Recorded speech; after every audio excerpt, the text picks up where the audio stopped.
Well, good morning and welcome back to ELEVENSES. I'm Kevin Williams of Survival Skills Rider Training. This is my twice weekly webcast. It is, excuse me, Sunday the 4th of December. It's a fairly grey and miserable day out here in London as we approach the middle of winter and the shortest day. Not particularly pleasant. I do have a fairly packed show for you again today.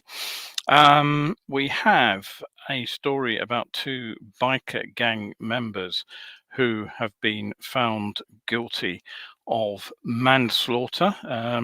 That's a sort of an interesting story which I'll be looking at in just a moment. We have for you a CCTV video, which is again another interesting one here. An attempt to steal a judge's bike from outside an East London court, unbelievably. Less amusingly, a bike owner has been jailed for running two would-be thieves off the road. We'll look at the consequences of that incident, which was aired on a Channel 4 documentary earlier this week. Piaggio are opening a new plant in Indonesia. French bikers are protesting that the proposed or £50 charge for the technical inspection is too much, even though they only have to pay it every 2 years. New section, which I will be putting in every Sunday from now on. We'll just have a quick retrospective look at my written posts, which are over on Facebook, and give you the link to where they are duplicated on my coffee page. We'll have a quick look at Aero's airbag helmet. A little bit more detail has emerged about that. CCM have revealed a twin-seat cruiser motorcycle. That was at the Motorcycle Live show. And then finally, today's discussion point. You may remember, if you were with me last Sunday, that I was looking at the EuroNCAP proposals to test motorcycle safety equipment, so ABS, cornering, ABS, traction control, that kind of thing. They also are considering looking at testing motorcycle clothing. So that's an interesting development, and I will finish off by looking at that at the end of the show. So meanwhile, grab yourselves a brew for the next 30 minutes or so. Stay with me while we run over those particular stories. Now, first things first, let's do a little bit of housekeeping. The first thing I just want to point up is, if you were with me last week on Wednesday on Facebook and you suffered a break in communications, it wasn't down to me. This one has been traced. It was down to Facebook losing the connection to streams. It caused disruption to quite a lot of people, apparently enough that my streaming provider actually sent me an email to say that it wasn't their fault, Gov, and it was actually Facebook. So hopefully it's all working again on Facebook this morning. I have to admit, I have had some issues with Facebook over the last few months. Second thing that I just want to bring to your attention once again is the Science of Being Seen presentation, which is going out on Wednesday night at 8 p.m. So that's Wednesday, the 7th of December. And you still have a few more days to sign up to this if you want to.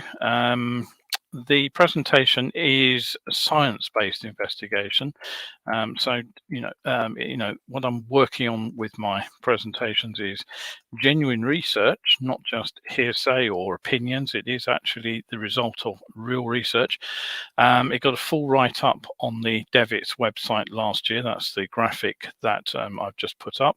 The link where you can sign up, I've just posted that online for you, and also the link, if you want to go and read the Devitz account, you can go and look at it over there too and see what they had to say about Science of Being Seen. Now remember, it is a reasoned explanation of why the collision actually happens, because of visual perception problems that drivers have, because the clothing, the high-vis clothing, the day riding lights that we've been encouraged to use don't actually have the effect that was hoped for. And I will explain why I believe that the best solution is a proactive approach by the rider, again, based on some science of crashes. Now, don't forget, if you cannot make these presentations live, they will be available to catch up for at least 72 hours. But the advantage of turning up live is you can ask me questions at the end of the presentation. Right, okay, so on with the news. We have Clive, we have Richard, we have Kevin all looking in this morning. Paul's here as well. Good to see you all. Thank you all for looking in. Right, so first story of the show. There was a horrific incident in Plymouth recently. A 59-year-old biker, one David Crawford, was run over by a transit van on the A38 near Plymouth. And as a result of the investigation into what happened, 3 members of a motorcycle gang were charged with murder. Now, the case has been going on for quite some time, and they were finally cleared of murder at earlier this week. 2 of the 3 were found guilty of manslaughter. The third had previously admitted that lesser charge. So Benjamin Parry, Thomas Pawley and Chad Brading, all members of the Bandidos, were accused of murder after Mr. Crawford's Kawasaki was hit from behind by the van being driven by Parry. For the Crown Prosecution Service, Paul Cavin, King's Counsel, said that Mr. Crawford was riding his black Kawasaki motorcycle on the evening of May the 12th when it was stopped by Pawley and Brading in Pawley's black Mercedes car on the A38 slip at St. Boudou. They'd effectively blocked him, whereupon Parry, driving his works transit, came up behind Mr. Crawford, accelerating, they said, from 17 miles an hour to around 28, striking the rear of the motorcycle. Mr. Crawford went under its wheels, and he was then dragged half a mile under that vehicle. The jury was shown the video of the incident, which was captured by cameras in the van. One showed the moment of impact, the other showed Parry behind the wheel. Now, the jury had previously heard from an expert witness, Sergeant Wayne Honour, who serves with Surrey Police, that in the case of the Plymouth Bandidos Motorcycle Club, Brading was president, Parry was secretary, and Pawley was road captain. And they heard that the Plymouth chapter was set up around 18 months ago. Now, under interview, Pawley told police that the Cornwall-based Red Chiefs Motorcycle Club, of which David Crawford was a member, don't like us riding in Cornwall with our colours, and we don't like them riding in our place with their colours. The prosecutors claimed that the 3 defendants worked together, and they denied the charge of murder by joint enterprise. Parry said he did not intend to knock Mr. Crawford off his bike or hurt him or kill him. He told police, "I only intended to bump the back of his bike. When I realised I'd knocked him off, I panicked and drove on. I did not realise he was still under the van until he fell free of the van as I pulled off the A38 Parkway." The trial began early in January at Plymouth Crown Court, but on Tuesday the jury cleared Pawley and Brading of murder, but found them guilty of manslaughter. And as I said, Pawley was also cleared of murder, but previously admitted the lesser charge. All 3 men will be sentenced at Exeter Crown Court in January. Now, here in London, CCTV footage has revealed the moment a trio of thieves attempted to steal a BMW motorcycle. Astonishingly, the theft attempt actually took place in the car park of Snaresbrook Crown Court in Redbridge in East London. And even more astonishingly, the £15,000 bike actually belonged to a judge.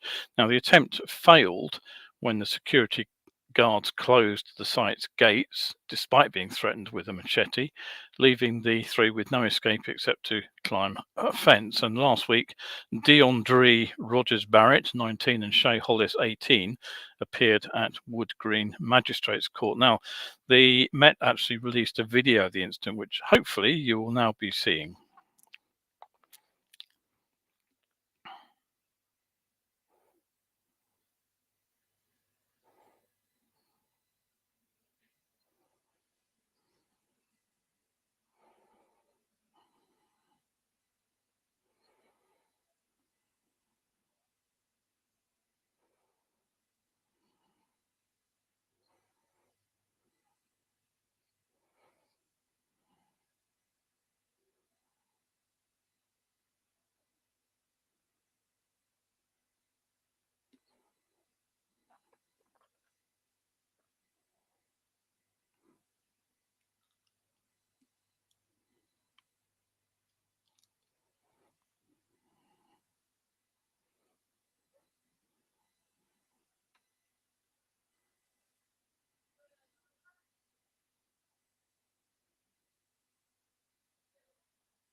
Right, so there we are. I forgot the audio cuts out from the mic when I play a video.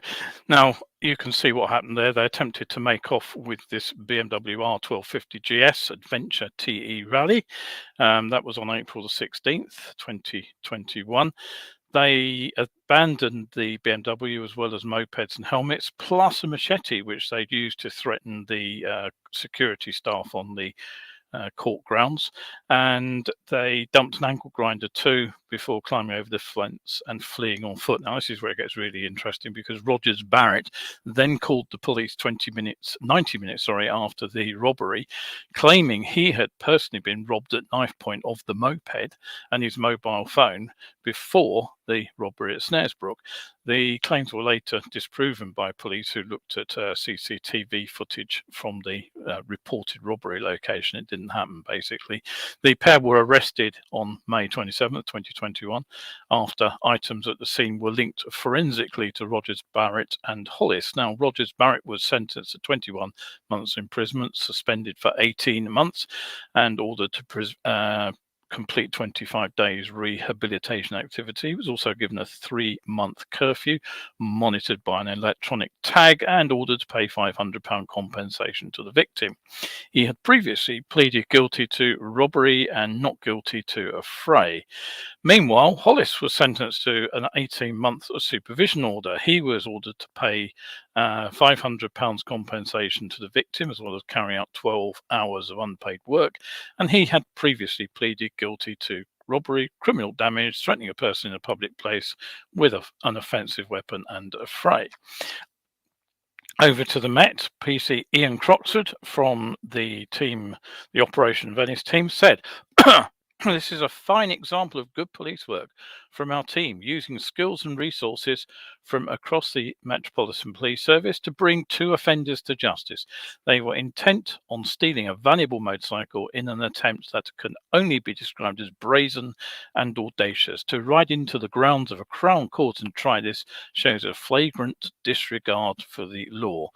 I rather suspect that the Met threw everything at solving this particular case for obvious reasons. Shame they only got 2 out of the 3. Okay, don't forget you are watching ELEVENSES. I'm Kevin Williams of Survival Skills Rider Training, and this show goes out on Wednesdays and Sundays. If you want to catch up, you can head over to my YouTube channels, which has the all-important UK on the end of survival skills there.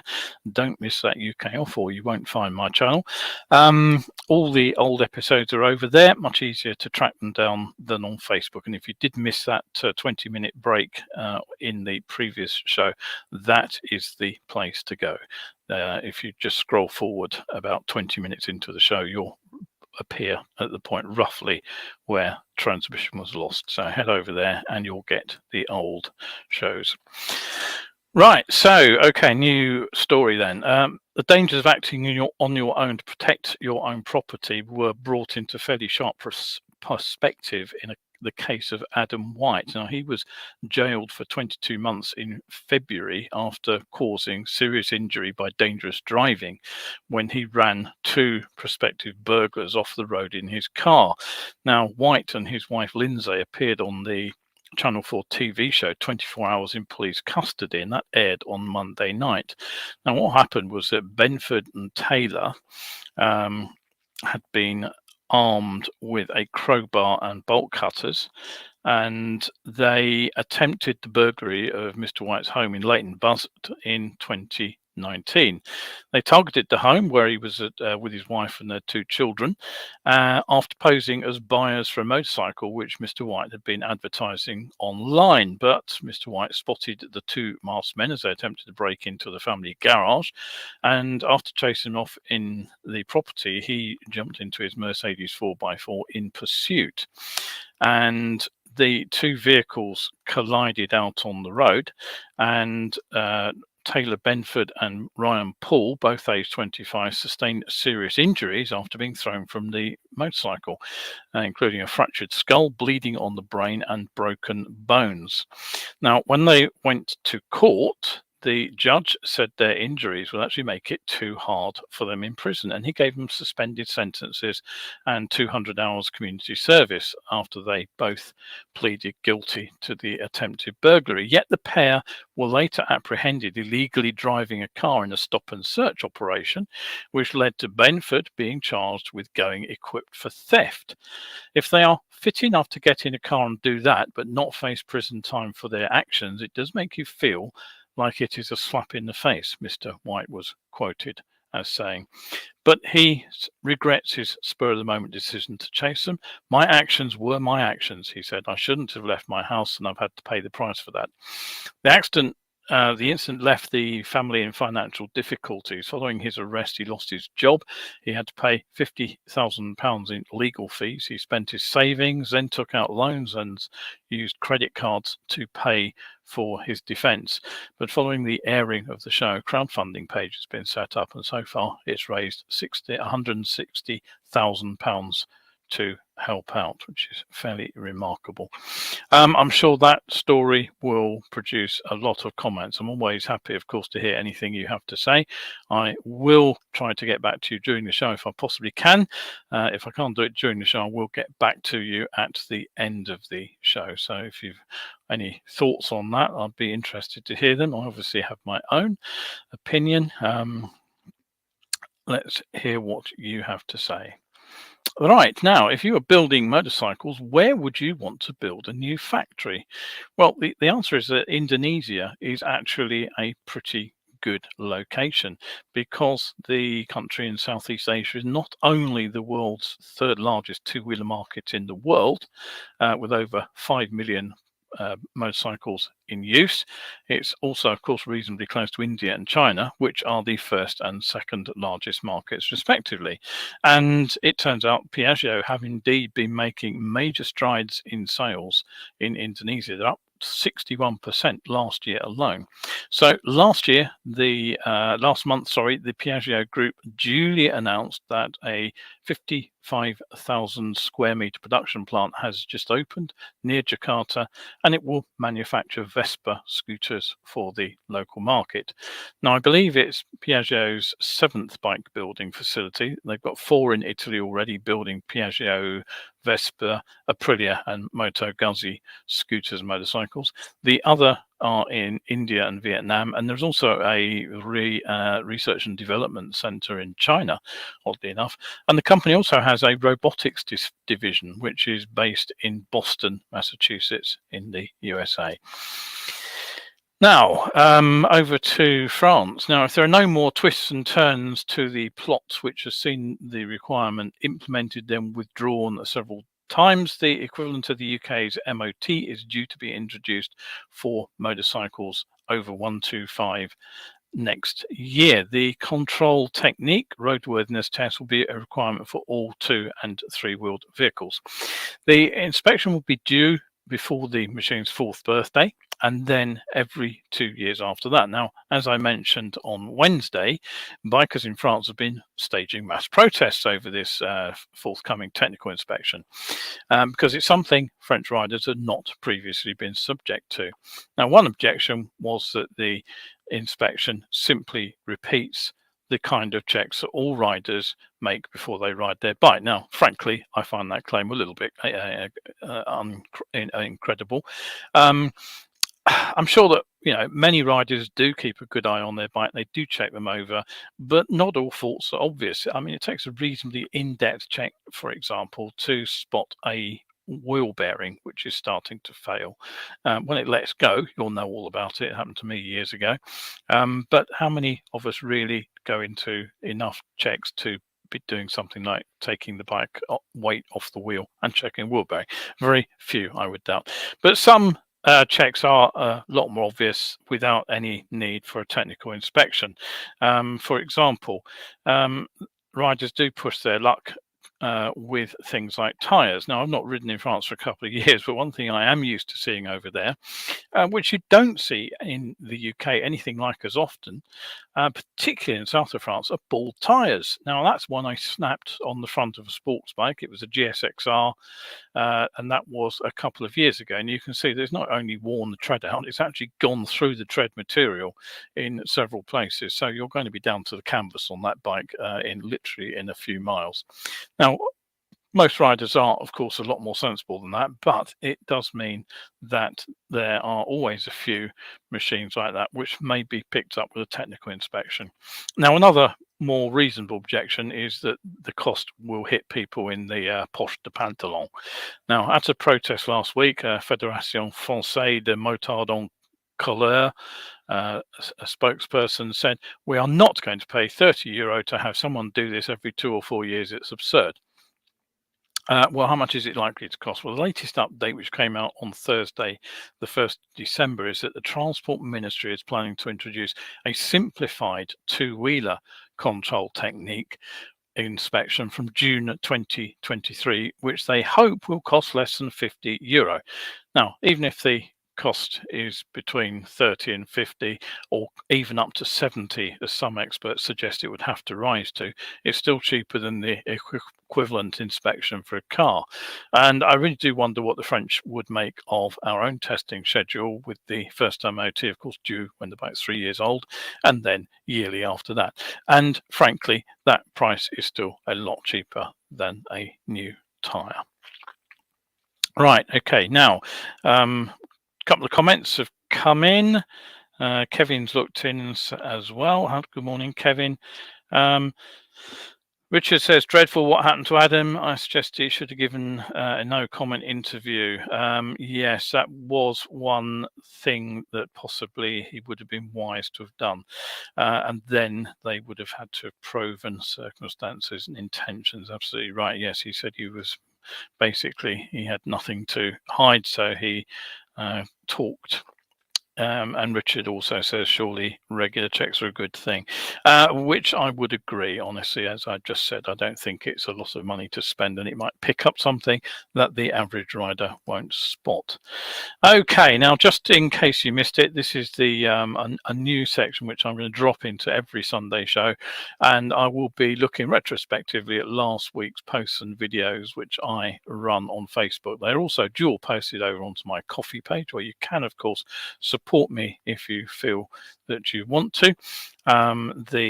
Just £3 a week will get you access to hundreds of better biking tips.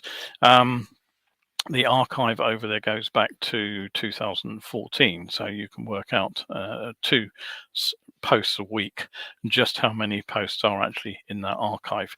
There really are a lot of better biking articles, and just £3 a week gets you £3 a month, I should say, makes you a subscriber, and you can read the lot and more besides. So, if in case you missed it, Saturday's post was on filtering. It was all about the risk evaluation. It was answering some questions that had arisen from the previous week's post. 60 seconds safety was on Thursday. Why is that out of order? That was all about riding in challenging conditions. That one's got some thumbs up as well. December the 2nd, that was Friday's post. This was all about the RAC survey into how people use smart motorways, and the analysis at least 50% of drivers actually deliberately avoid driving on what used to be the hard shoulder for fear of running into another vehicle. ELEVENSES on Wednesday. That was the show prior to this one, so do go and look at that one if you missed it. I've explained already there were problems on Facebook on that particular one. Tips on Tuesday, that was a learner lessons part 2, and this was all about where to position and why we need to be flexible and not look for rules. And on Monday, I looked at the EuroNCAP plan to test bikes for their safety equipment. Now, coming back to the second part of that later today. And then ELEVENSES again on Sunday was 2 shows back. So, right, that's the list of what we looked at in the previous week, and I will be making that sort of little resume of them in future Sunday shows. Right, so all right, back on with the news then. I've got a couple of before and after photos for you here. That's the before one, and that is the airbag helmet being developed by Aero in collaboration with a Swedish safety systems manufacturer called Autoliv. And I did talk about this briefly a few weeks ago, but now we have a photograph of the after, when the thing has popped, as it were. So as you can see, the airbag itself is deployed around the crown of the rider's head. And I would say I agree with one writer who said, frankly, it's amazing how Aero have managed to squeeze the system to ensure the airbag looks normal without any weird bulge. Although what I would say is that the airbag isn't huge, is it? The material itself is presumably very thin, so they won't have to store a vast amount of airbag inside the shell of the helmet. I guess that given that they were replacing a little bit of the expanded polystyrene in there. But anyway, that's the thing in operating order. What do I think about it? Well, the claims that they make are impressive. According to Autoliv, the system can reduce the risk of skull fractures by 50%. Although I note two things. First of all, it doesn't protect the temples, which I believe are the most vulnerable part of the skull to a direct impact. It's not only a weak point of the head, but there is a major artery running just beneath it, so it's not a good place to suffer a skull fracture.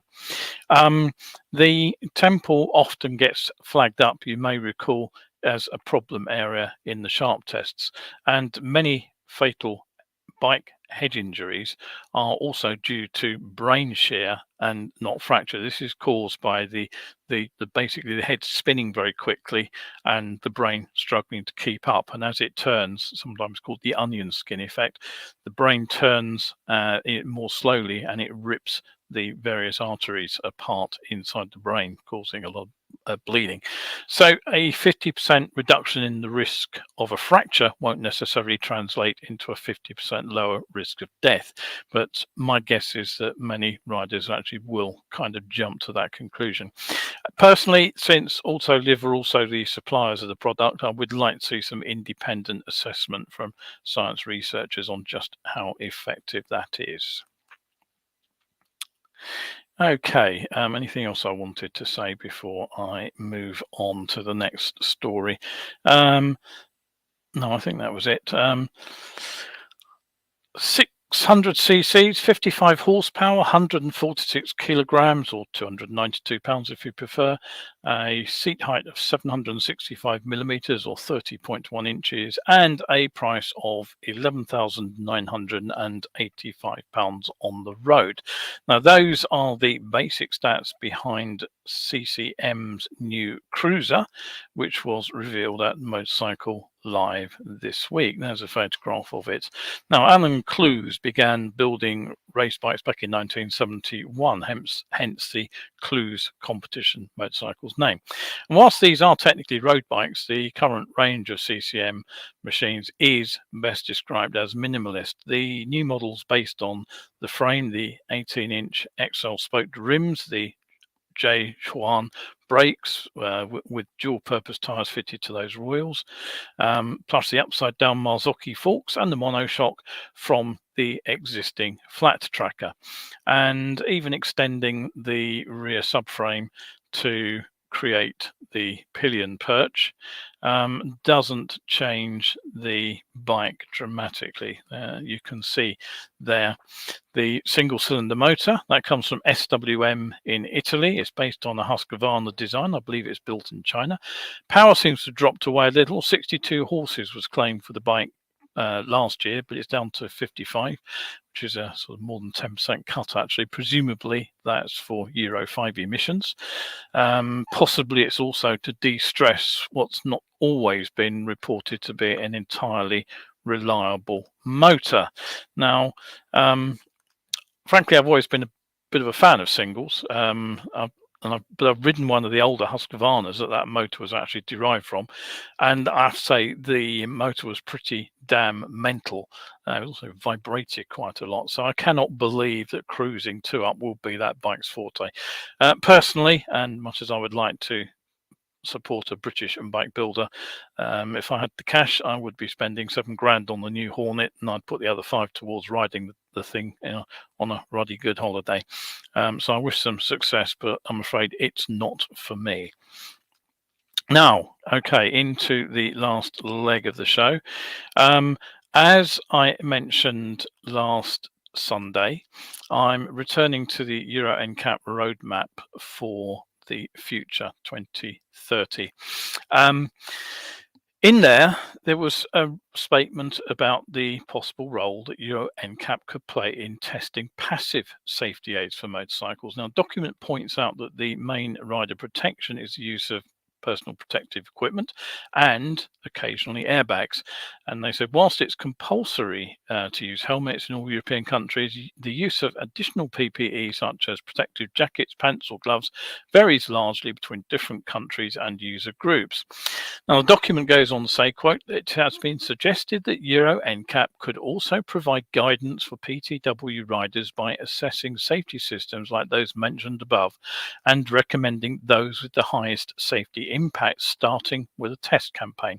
It could also highlight other needs such as e-call for PTWs, which is quite interesting, really. Now, the document does admit there are challenges, not least of which would be setting up a meaningful test procedure and the criteria that they were going to test, and then also producing a program of aftermarket product testing. And they said it's an area which EuroNCAP is simply not familiar. And they would also need to develop new communication channels to get the information out to end users.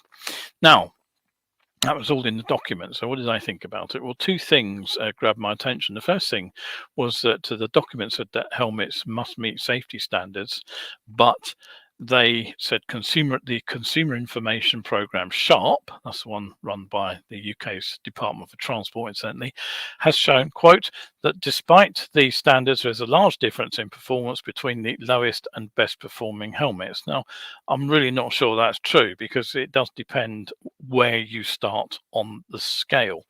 And compared with no helmet at all, any lid that SHARP has tested will give considerable protection against head injuries. They all have to pass the standard ECE testing procedure. And that's proven conclusively by the excess fatality rates from US states where there are no helmet rules. So helmet use does work. And even, from an older helmet, maybe you go back and compare with a helmet from the 1970s, perhaps, when I started riding. The latest generation of helmets do give significantly better protection. They have 50 years of development behind them. And in particular, they don't do things like shatter on impact, which was a problem with the earliest polycarbonate helmets. And they don't come off the rider's head with anything like the regularity that it used to in crashes back in those days. They basically, the chin strap just simply wasn't in the right place, and the helmet wasn't rigid enough to hold the chin strap around people's heads. Now, anyway, EuroNCAP recognized that moving on to helmet testing would require significant investment, but there is already a model for what they propose in terms of clothing. And of course, that's MotoCap, and that's the clothing testing procedure already developed in Australia and New Zealand by Chris Hurren, who is a materials scientist. He's a doctor at Deakin University in Victoria. Now, you may know that I worked with Chris on the Shiny Side Up Rider Safety Initiative in New Zealand, and he doesn't just understand the construction of motorcycle protective equipment and how to test it. As a biker himself, he understands what riders actually want from the garments, and that's one reason that his testing procedure isn't just involving in destruction testing the bike garments, but it also looks at the wearability and the waterproofing of those garments in real use. So the tests have been going on for around about 5 years now. You can find them over on the MotoCap website. Now, one problem which I suspect Chris has run into is short production runs of garments. I haven't actually spoken to him about this, perhaps I should. But even within the relatively short life of that testing program, there are jackets and trousers which are no longer on the market. And the same, I would say, generally applies to helmets. And this is a problem because, generally speaking, cars and even motorcycles don't turn over their product ranges at anything like the same frequency that protective clothing does. And there is a problem here that as the testing data grows, outdated results start to appear in the listings, and they do need to archive those. And I think that's quite a problem actually with the sharp data. When I've been checking helmets, I found that a fair number of the lids that they have tested and even recommended are simply not available to buy anymore. Those results really should be removed, or at least put into a sort of a no longer on the market category. The other thing I want to mention is a slightly surprising statement which concludes the section on powered two-wheelers, because the authors say, quote, "It remains unclear how well a safety campaign will be received by the motorcycle community compared to audiences in other driver segments." Now, on the one hand, my response is, does it matter? If the idea is to produce safer bikes and better passive protection, then I'm not sure that the end user is the right person to actually ask for an opinion on this.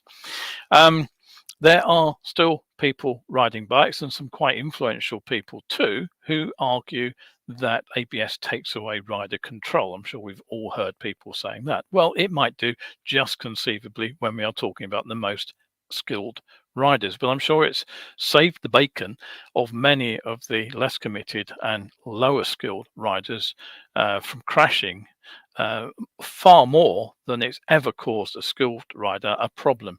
Now, I can recover a front wheel skid, largely because far too many dispatching crashes taught me that I needed to know how to be able to do that. So I went and found out. But frankly, I would far rather, even now, have the ABS take care of that problem for me before I have to deal with it. So I think that that case is possibly slightly overstated. On the other hand, my impression is that many riders are now concerned about the performance of safety features. For example, when you look at the helmets, the Sharp test has proven that riders have been looking at those results, and they've been buying helmets based on those testing results too. And that's something which reportedly hasn't gone down too well with some of the premium brands which haven't scored at the top of their game on those Sharp tests.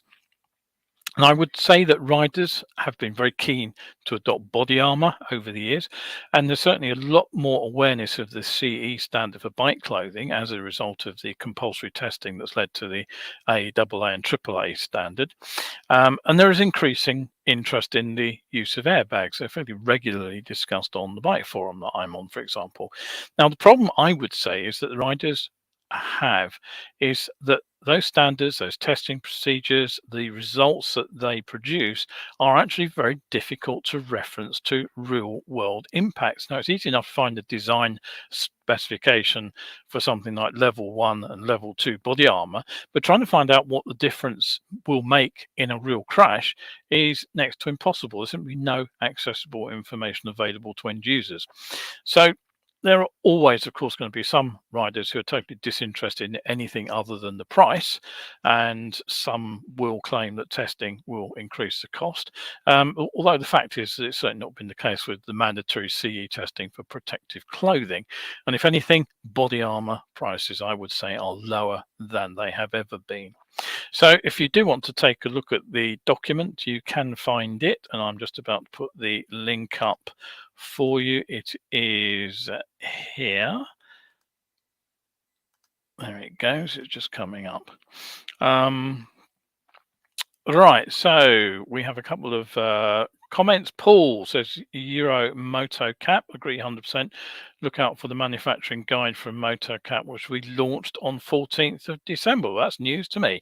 Thank you, Paul. That's a scoop for 11s. I'm very pleased to hear that.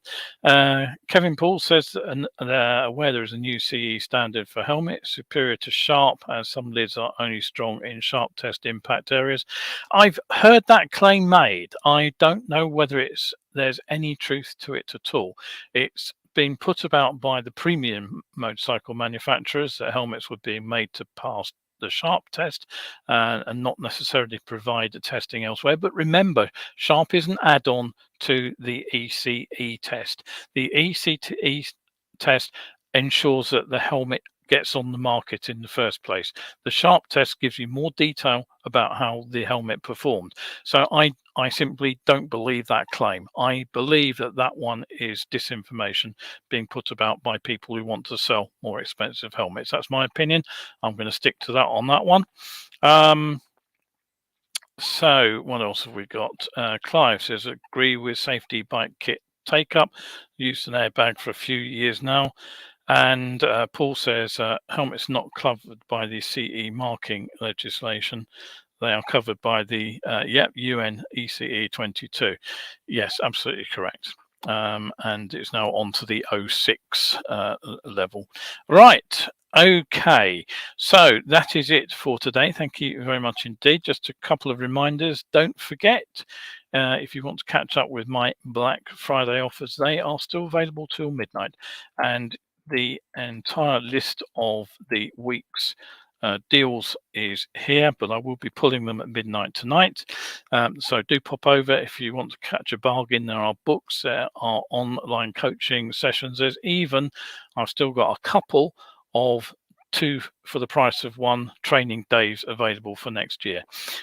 So if you want to book a course at bargain price, pop over to the store and order one over there. And finally, very much last before I sign off, the blackboard with the events for the next few days is here. I've already mentioned the December's sites are being seen. Full presentation is going out. That's Wednesday the 7th. And January's event, I'll be delaying it a week till Wednesday the 11th, let you all recover from New Year. That will be November's postponed as armchair riding, visualization and other tricks from sports psychology, which I genuinely think that any motorcyclist will find really fascinating. So do look in on those and hopefully see you on Wednesday for the next show. And if you are out there on your bike today, do stay shiny side up. Thanks very much again. I'm Kevin Williams and this has been 11ses.